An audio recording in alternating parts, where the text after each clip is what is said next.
It's been almost 4 months since we've been at home, and I have some favorites that I want to share with you guys. Some of them are school related and some of them are home related, but these are my favorites. So the first favorite I have is a water bottle. And guys, I'm gonna be very honest, I don't drink a ton of water. And recently I have a brand new teacher partner this year, and she had a really beautiful Yeti that she would carry around with her all day. And I was like, okay, I'm gonna try to be like this young, hip, cool teacher, and I'm gonna try to drink more water. However, I didn't want to buy a Yeti because they're really expensive. So I was in Target and I found this water bottle, which is Zak. It's so much cheaper, but it has kind of the same look and feel to it. Ended up buying it, and guys, I really love it. I put ice and water in the morning, it lasts all day, and I find that I drink more water having it around. Now I have to be committed and I actually have to put the water and ice in it in the morning, but if I do that, I find that I do drink more water. So if you're like me and you want to try something else new and don't really want to spend the money on a Yeti, I definitely recommend doing a Zak. You can get it at Target or you can find it anywhere else. My next favorite is actually the dress that I'm wearing right now. Guys, this dress is lightweight. It is so perfect for summertime, and it comes from a company called Shein. Now, I've been wearing their stuff for years, and they recently reached out, and I was like, yeah, you guys can go ahead and send me clothing. And basically, I just wanted to share it with all of you. So I actually got about 15 different pieces, and I'm gonna share them down in the description box so that you guys can see what I picked out. They have a ton of different options, but this was really perfect timing because it's summertime. I needed some more lightweight, some nice inexpensive items that I could wear around the house and also be able to hit those Target runs or go to my in-laws without having to feel like I'm dressing up in work clothes. So definitely go and check them out down in the description box. Now this next one is probably my most favorite out of all of them, and it's called a Stream Deck. So I work at my computer a lot, and I tend to go to the same places multiple times throughout the day. And a lot of the places that I have to go to, it takes me about 8 or maybe even 10 clicks because I have folders within folders within folders within folders. And when we found out and we learned about a Stream Deck, it completely revolutionized how I am productive when I'm sitting down and working. So basically, it's a little box that has multiple keys on it. It's completely customizable, and it connects via USB to the back of your computer. And you can basically make it go anywhere you want. So for me, I have it go to a website that I'm constantly using, Bridging Literacy, so that I can be able to engage in my community there. I also have it go to Google Drive folders that I'm using constantly, like my Capella folder, so that I am able to get to my resources quickly. And I also use it to be able to launch applications within my computer. So I love using the Notes app. I use it for almost everything, and it's really nice to just be able to press a button and it automatically pops up on my computer. So I think that if you have either songs or folders or applications, or you have documents that you find that you are constantly using inside the classroom or outside the classroom, this is a great tool to help keep you productive and to help make things so much easier for you. Now, keeping in line with computers, distance learning offered a lot of different challenges. And I think for me, one of the biggest challenges was providing my students with feedback and not feeling as though I was constantly looking for items.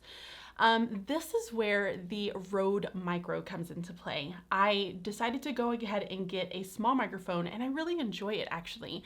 It's nice having a microphone that is already connected to my computer, so every time that I had a student who submitted an assignment or I needed to be able to help them answer a question and it was way too long to type it out, and let's just be honest, kids don't tend to read things very well, that I was able to just hit record and have really good sound quality, and then also not have that annoying background noise that I felt like I would constantly have when I would use my iPad. So I really like this microphone. It's small, it works perfect for just being on my desk.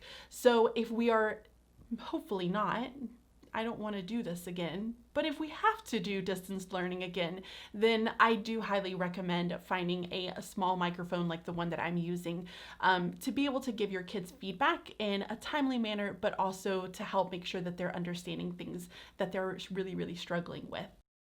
So as part of organization and school related, I feel like I have to like shout out Google Suites. Now, I know that a lot of people out there are like, that's not new, Bridget. Why are you sharing this? I'm sharing it because it's recently become a really big favorite of mine. So I felt as though when I was in kindergarten, I actually really tried to use Google Drive. I really did. But I felt like I was constantly annoyed with it, and I didn't really kind of get into the vibes with it. So I didn't touch it. And so I used a lot of external hard drives for many, many years. And of course, Michelle with Pocketful of Primary, she introduced Google Drive. She started making me use it more. And guys, I love it. It allows me to have access wherever I go. If I know that I'm going to be using it on the road, I can make it to where I can be offline and still be able to edit any sort of documents. I like that I don't have to store it onto my computer and worry about it somehow disappearing. And if something does disappear, Google really keeps track of all of your edits. So you're able to go back to your last one and it will restore everything that you lost. So I highly recommend any sort of Google Suite application. I use Google Docs, I use the Sheets, and then I also use the Google Slides, and they are by far my favorite. And I've even started using Michelle's way of organizing. Let me tell you, that girl is really making an impact on my digital life. So it's no secret that I really like true crime podcasts. I like to listen to murder and I like to watch it as well. And I have a new podcast recommendation for all of you, and it's DATELINE. Did you guys know DATELINE had a podcast? It was something that Trent actually started listening to a while back, and I really, really enjoy their podcast. I like that it's just factual, it gets to the point, and you're kind of finished with it. It's fantastic. And it's not one of the podcasts that you feel as though it kind of goes on from one to the next to the next to next. You have to listen to them all in a row. This, I feel like I can jump around, I can go to different ones, and I really enjoy it. I put it on while I'm cleaning, while I'm washing dishes. I do it when I am taking my walks, and I also do it when I'm cleaning. So basically, I constantly have murder in my ears. So my last one is a little bit of a guilty pleasure, and I feel as though I am 16 again and it's summertime and all I want to do is play video games. And so I felt like it was really important for me to mention Animal Crossing. Animal Crossing New Horizon, guys, is so much fun. I had probably a good maybe I was pushing it about 3 weeks where all I wanted to do was just play the game. It was so much fun. It's one of those where I don't feel like I have to have a ton of game knowledge because I'm not a gamer. I don't technically love playing games. Really, the only game that I really played as a kid was Sims. And I think that this really fell in line with it's simple. It's something that I can pick up whenever I just want to play something. And I really enjoy making friends with all the little characters and going fishing and decorating my island. All of those are really fun. So I feel as though I just needed to make that little shout out to Animal Crossing and just tell you guys that it's been a really big guilty pleasure of mine, and I've been enjoying every single moment of it. So that's it, guys. Those are the favorites that I had from the last 4 months that we've been at home. I hope that you enjoy them. I am going to leave some links down in the description box. So if you want to check out any of the things that I mentioned in this video, just check them out down below. Thank you all so much for watching. Please go ahead and give the video a thumbs up for me. Subscribe if you haven't already, and I will see you guys next time. Bye.